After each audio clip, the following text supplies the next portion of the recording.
وقال اللہ تعالی فی سورۃ الواقعہ فلا اقسم بمواقع النجوم انہ لقسم اللہ تعالی عظیم وانہ لقرآن کریم فی کتاب مکنون لو انزلنا هذا القرآن على جبل لرأيته خاشعا متصدعا من خشیۃ اللہ، اگر اس قرآن کو ہم پہاڑ پہ نازل کرتے تو وہ خوف کے مارے، ہیبت کے مارے دب جاتا اور ریزہ ریزہ ہو جاتا۔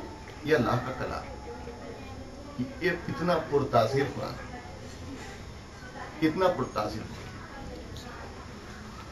یہ کوئی معمولی چیز نہیں ہے جس کو ہم نظر انداز کر رہے ہیں، یہ اتنا زبردست۔ اچھا، آج انسان پہ اس کا اثر کیوں نہیں ہوا؟ کہ اس اللہ تعالیٰ نے اسی لیے کہ اس کو اگر یک وقت اتارتے انسان اس کو نہیں سہار سکتا، انسان کا دل اس کو برداشت نہیں کر سکتا، اور اللہ تعالیٰ نے اس کو آہستہ آہستہ اس کی ضرورت کے مطابق اس نازل کیا۔ پھر دوسرے اللہ تعالیٰ نے فرمایا کہ انسان کو اشرف المخلوقات بنایا گیا ہے، انسان کو اشرف المخلوقات بنایا گیا، تو وہ کلام الہی اس کے اوپر جو اثر انداز ہونا ہے اس کا طریقہ دوسرے جو کائنات کے اجسام ہیں اس سے اس پہ مختلف ہے۔ یہ کلام الہی، اس کی تاثیر۔ پھر اللہ تعالیٰ فرماتا ہے،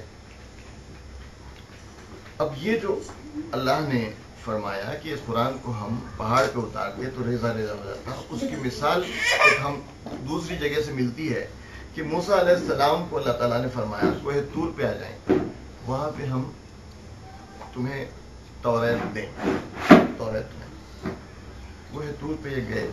جانے کے بعد اللہ تعالیٰ نے موسیٰ علیہ السلام سے کلام کیا، اللہ تعالیٰ نے موسیٰ علیہ السلام سے کلام کیا۔ یہ واحد پیغمبر ہیں جسے یہ دوسرے ایک پیغمبر ہیں جسے اللہ نے کلام کیا۔ نبی صلی اللہ علیہ وسلم سے اللہ تعالیٰ نے شب معراج میں ایک مرتبہ آپ سے بھی کلام کیا۔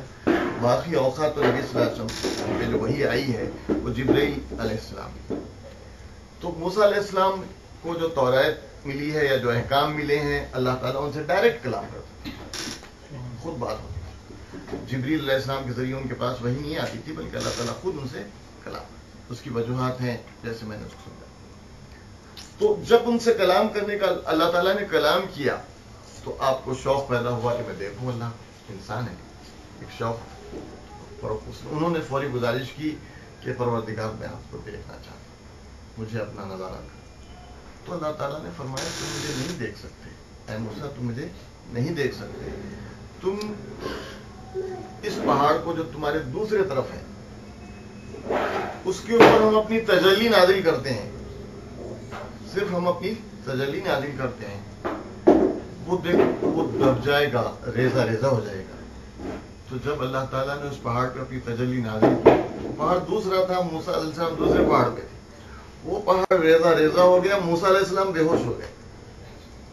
جب ہوش آیا تو انہوں نے کہا کہ پروردگار آپ کا کہنا صحیح ہے، بجائے میں نہیں دیکھ سکتا، میں برداشت نہیں کر سکتا، میں اس پہ جو ہے آپ سے توبہ کرتا ہوں، معافی کا گزار۔ تو اللہ کا جو کلام ہے، اللہ کی یہ صفت جو ہے یہ بھی اتنی پرتاثیر ہے کہ وہ پہاڑ جو ہے وہ ریزہ ریزہ ہو جاتا ہے۔ اور اس کی تاثیر ہم نے دیکھا، نبی صلی اللہ علیہ وسلم نے آپ کے صحابہ کے ذریعے جب یہ کلام لوگوں کو پہنچا ہے، کیسی کیسی قومیں کیسی تبدیل ہو کر کیا ان کا معاملہ، کس حد تک جو ہوش قومیں تھیں، کس حد تک جو ہے بہتی ہوئی دنیا تھی، کس حد تک بھٹکی ہوئی دنیا تھی، اور اس کلام کی تاثیر کو ہم نے دیکھا کہ کس طرح سے انہوں نے ان کو چینج کیا۔ یہ صرف کلام کی تاثیر، یہ صرف کلام کی، اس کو جو اہمیت دینا ہے کما حقوق ہم نے دینا ہے۔ ہم نے، میں بار بار یہ کہوں گا کہ ہم نے تو اس کو ایک عام کتاب سمجھ لیا، یہ کتاب نہیں ہے۔ کہ نبی صلی اللہ علیہ وسلم کے زمانے میں بھی کوئی کتاب کی شکل اختیار نہیں کی گئی تھی، آپ کے قلب پہ اترتا تھا، حفاظ اس کو یاد کرتے تھے۔ ٹھیک ہے، کاتب وحی تھے جو تقریباً 40 کی تعداد میں روایت میں آتے ہیں کہ تقریباً 40 کاتب وحی تھے، مگر قرآن کی شکل انہوں نے نہیں دی۔ قرآن کی شکل میں جو ترتیب تھی، قرآن کی شکل میں جو اس کے کلام تھا، وہ لوگوں کے سینوں میں محفوظ تھا۔ یہ تو بعد میں پھر ابو بکر صدیق رضی اللہ تعالیٰ عنہ کے زمانے میں جب فتوحات ہونے لگی تو صحابی نے آپ سے کہا کہ اس کو کسی کتاب کی شکل دی جائے، اس کو محفوظ کر دیا جائے، ورنہ تو معاملات جو ہے پھیلنے پڑ رہے ہیں. یہ تو آپ نے اس کا انکار کر دیا، اس سے منع کر دیا اور کہا کہ جو نبی صلی اللہ علیہ وسلم نے جو کام نہیں کیا میں کیسے کر سکتا.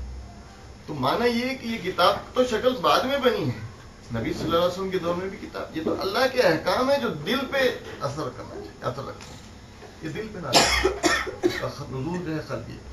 اس کے برعکس جو پہلی کتابیں ہیں، صحائفیں ہیں جو پہلے نازل ہوئے، موسیٰ علیہ السلام پہ تورات نازل ہوئی، تختیوں کی شکل میں آئی. اس کے بعد زبور نازل ہوئی داؤد علیہ السلام پہ، صحیفے کی شکل میں ہے. عیسیٰ علیہ السلام پہ جو ہے انجیل آئی، وہ بھی ایک کتابی شکل میں. یہ پہلی وحی ہے جو اللہ تعالیٰ کی طرف سے خلق پہ نازل ہوئی ہے، کوئی کتابی شکل میں نہیں ہے، بعد میں اس کو کتابی شکل میں. السلام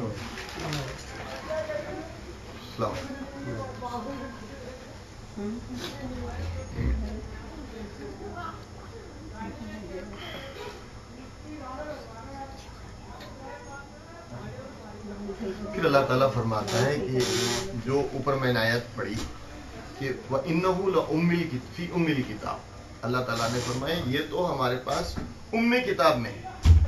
یہ اصل قرآن جو ہے یہ تو اللہ کے پاس محفوظ ہے، کتاب میں، لوح محفوظ کہیں یا کتاب مکنون کہیں، جو بھی اللہ تعالیٰ نے 3 الفاظ استعمال کیے. اللہ تعالیٰ کے پاس یہ اصل قرآن محفوظ ہے، وہاں سے یہ قرآن جو ہے ہمیں عربی بنا کر عربی قرآن نازل کیا گیا. اور اس قرآن کی ترتیب، جو اس کی ترتیب ہے، جیسے صورتیں ہیں، جو آیتیں ہیں، اس کی ترتیب ہے، یہ وہی ہے جو اللہ تعالیٰ کے پاس قرآن محفوظ ہے. اس کی منوان ترتیب وہی ہے. ایک بات اور یہاں سمجھنے کی ہے کہ جو سنی عقائد کے لوگ ہیں، حالانکہ اختلافات کی بات نہیں ہونی چاہیے، مگر پھر ایک یہاں بڑا سنگین سا مسئلہ ہے. سنی عقائد کے جو لوگ ہیں وہ برابر نبی صلی اللہ علیہ وسلم کے حدیث کو مانتے ہیں کہ آپ نے یہ فرمایا کہ یہ قرآن میں نے اپنی طرف سے نہیں ترتیب دیا، یہ اللہ کی ہدایت کے مطابق اس کی آیات رکھی گئی ہیں اور اس کی ترتیب ہے. لیکن قرآن جو نازل ہوا اس کی ترتیب الگ ہے. قرآن جو نازل ہوا ہے، پہلی جو وحی آئی ہے وہ تو اقرا باسم ربک الذی خلق، اور صورت ہے کہ آخر میں جا کے پہلی صورت ہے سورہ فاتحہ. یہ سورہ فاتحہ 5ویں وحی ہے تقریباً جو آپ کی کتاب ہے پہلی. سورہ بقرہ جو ہے یہ 87 یا 88ویں صورت ہے، 88 صورت ہے جو نبی صلی اللہ علیہ وسلم پہ نازل ہوئی ہے، دوسری صورت ہے.